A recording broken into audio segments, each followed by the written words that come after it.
And this tree looks like somebody has hunted in it, probably snuck back here and hunted in it at some point. And it's already got a natural shooting lane. Then we open up a lane here, it gets into some better stuff. And I like this better because there's a concentration of sign right here. There's some real big rubs and stuff. There wasn't over there. So I know the bigger bucks are coming through right here. And it's a pretty clean shot without having to cut the forest down. Because the deer are in here right now. I think they're in here year round. I think this is primary. I mean, case in point, we kicked the deer out right here.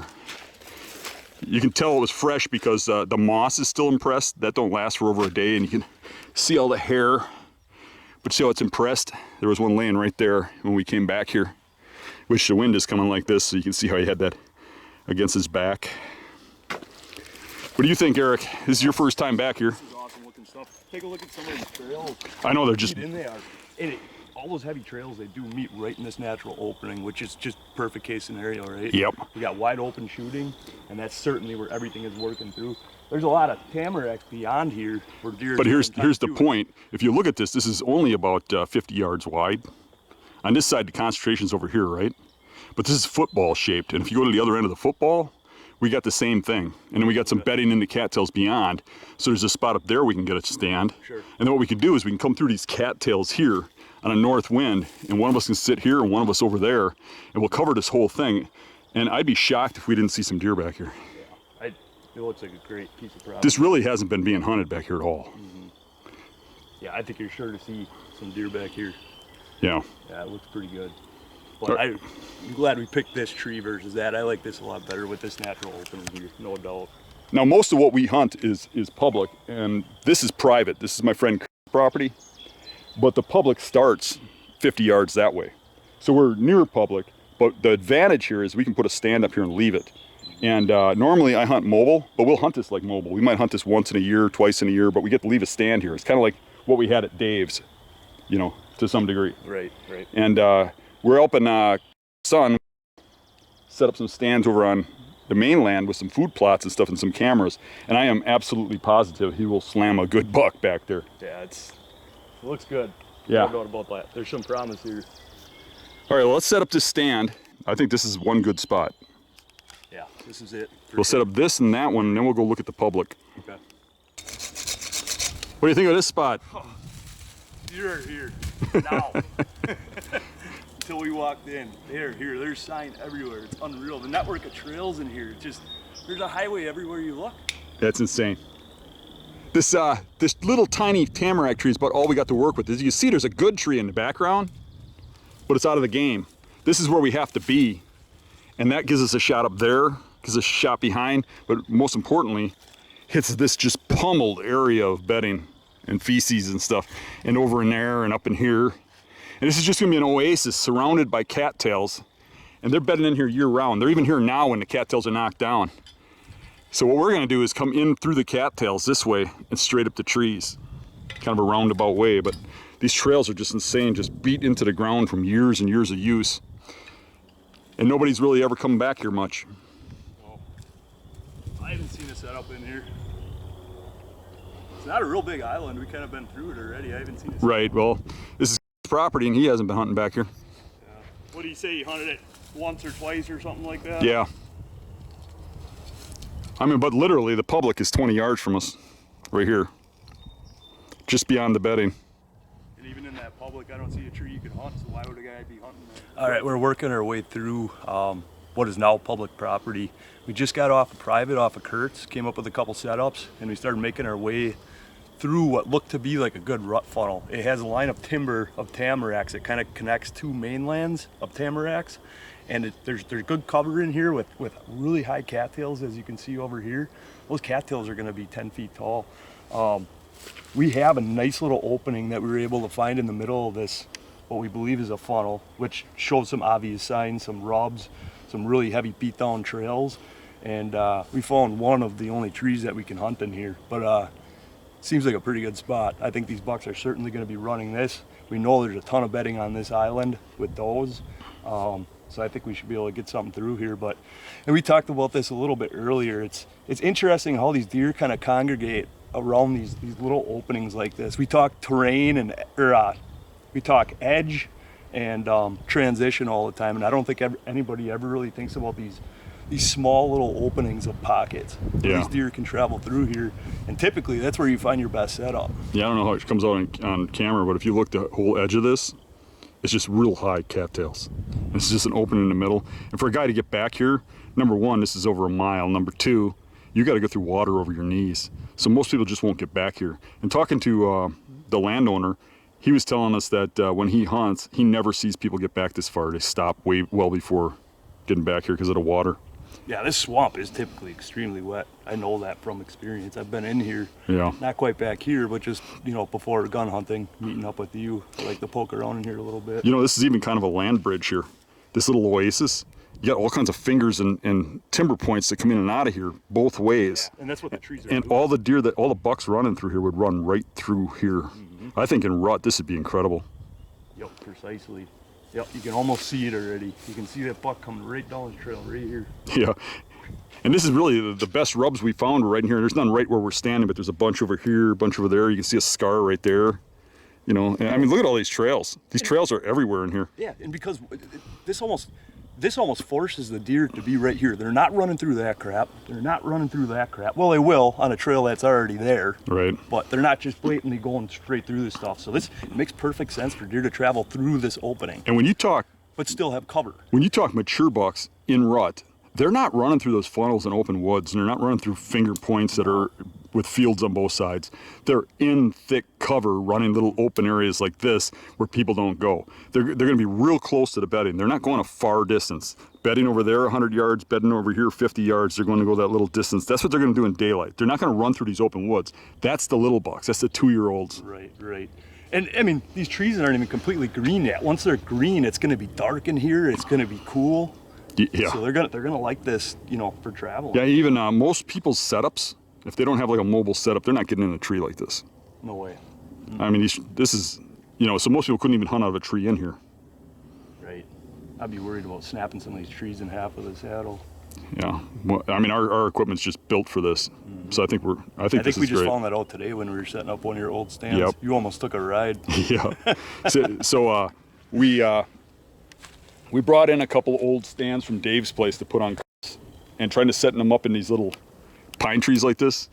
The conventional stands, neither one of them could we get to grip the tree. One of them I went for a ride down the tree, and the other one just wouldn't even fit. You could not. It was made for a bigger diameter tree. Yep. And I said, Dan, you came out with a B stand for a reason. I'm not using this piece of junk. Yeah, he said, haul this thing back to where you brought it from.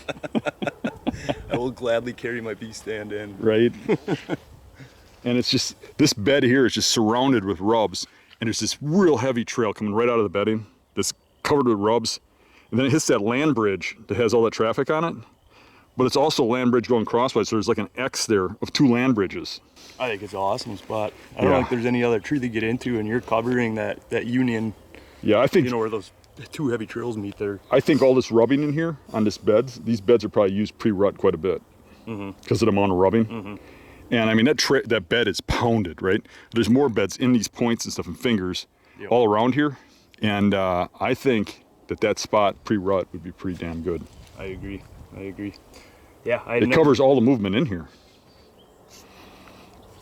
Yeah. I mean, there's this trail here too that they like to sneak out of, and that almost dives it right into that Yeah, tree. it comes within range of the tree. Shooting right there Yep, too. yep. So if you look at this land bridge goes like this, straight through here, and there's a real heavy rub line around here. I have a tree over there that's within range of it, but it's on the land bridge that goes like this too. It covers everything on that land bridge, and all the travel up and down either And bridge. you're covering 2 different exits with 1 tree down there. Yeah. The one you have picked. I think that's a pretty damn good spot. I think if the timing's right on when you hunt it, that's a dead deer. Yep. I mean, the amount of rut sign in here, and rubs on all these trees around this bed, tells you it's a pretty good spot. Yeah. Yeah, and this we picked, you know, at a separate time. I had picked this exact same spot off of the map. Yeah, you had this All it marked. was Yep, was a you had this marked. point of tamaracks. Yep. You know, so where they should be. Yep. Really hard to show this on video, but as we walk through here, that bed we just looked at is over there. The setup is over there, and this is a square little chunk. It kind of tapers down into nothingness, and there's a transition line over here. And that transition line has buck bed after buck bed after buck bed along it. Every little finger and point coming off of it. And there's big rubs everywhere in here where they're competing for these beds. And all this goes back past that stand too. I think that stand is going to be the hot spot right here. I mean, I really like the ones that are on Kurt's land, but on the public land here, I think that's the spot. Don't you? Yeah, yeah. I mean, I think everything's I centered right asked around you here. what you thought about, maybe walking that transition out and coming out with the setup over there. But you kind of explained to me that, that's just going to be bedding all the way along there, so we don't want to get in And we can look down there for sure. I mean, I think that you're just going to find bedding as far as you go until it tapers out. But we could look. I mean, it wouldn't hurt nothing. We're right here. I mean, I didn't expect this, honestly, right here. I thought that this would be trees all the way through based on the map, but it just kind of tapers down into a little crap, right? If you're up for it, I think we should just take a hike down that really heavy trail and just see if there's anything over here. It looks like trees maybe get a little taller, but there might not be anything for setup anyway. But okay. It could be a little bit interesting. All right, we'll look at it. This is insane in here. Yeah, it is. I mean, every tree basically that can be rubbed is rubbed. Back in here, there's poop everywhere. And these rubs are also a lot higher than a guy realizes too, because you got to remember they're sunk down into this moss. Yeah. Look at this rub here. I mean, when you look at how low the water level is here, that's actually, waist high to center. A bunch of these are. Yeah, so that makes a big difference too if you're not thinking about that. Right. All right, so we'll walk over to this beds and follow it back that way and see what we run into. Yeah. So here's a pretty good bed here, right on that transition. Here's the timber, here's the cattails and stuff. This is right on the transition. Rubs in the bed, not huge, but there's rubs in it. But this whole area, you can tell the bucks are competing for it because there's rubs in here everywhere. This one actually has coyote poop in it too. I was gonna ask you if you were thirsty. Yeah, we can suck the moisture out of the coyote poop to get some water because it's pretty hot out here.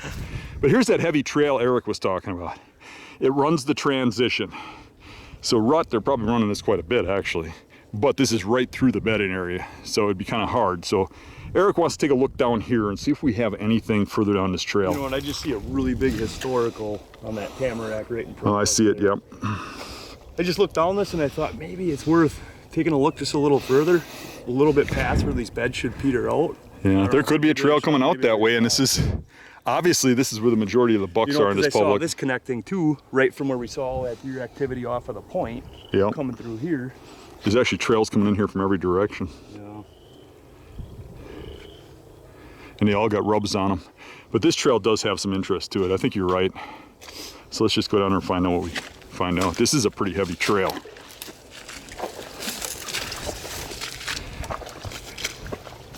Yeah, so we just made our way down this transition from that buck bed that we last found with the coyote poop in it, and I just had to check it out for curiosity. We did find one more bed right here, but really just like Dan imagined, this just kind of peters out here, and it just really just takes us into more bedding. There are a lot of trails that all connect right here, but there's just absolutely nothing to set up in. Yeah, this kind of works out like a corner. Yep. The tamaracks taper down to little tiny trees in the corner, and then it's dogwood and cattails around it, and trails go in every single different direction here. It just breaks up, and I think that this is going to be all bedding too. And this is all going to feed right back to the same stand again. Mm-hmm. Yeah, That stand's going to be an incredible spot, I think. I didn't see it. I just saw that trail, and I thought, in my mind, I want to go look at that. But I think we got 3 really solid kill spots out here. for sure. I agree. Yep. Well, it didn't take us long to get over here, so it was worth looking at, I think. Yeah, we didn't walk this transition, so let's kind of walk this back and kind of take it over to the stand and see where it goes. Yeah, I didn't know if that transition kind of continued on or exactly where, but.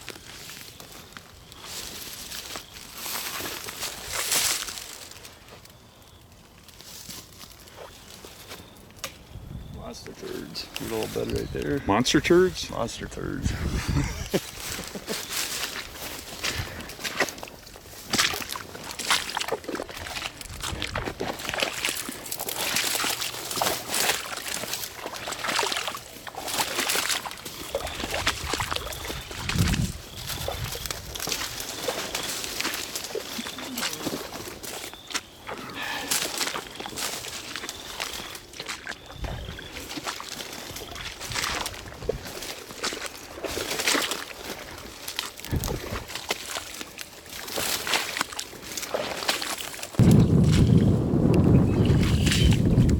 Staying dry? You see any carps yet? We're watching for carp.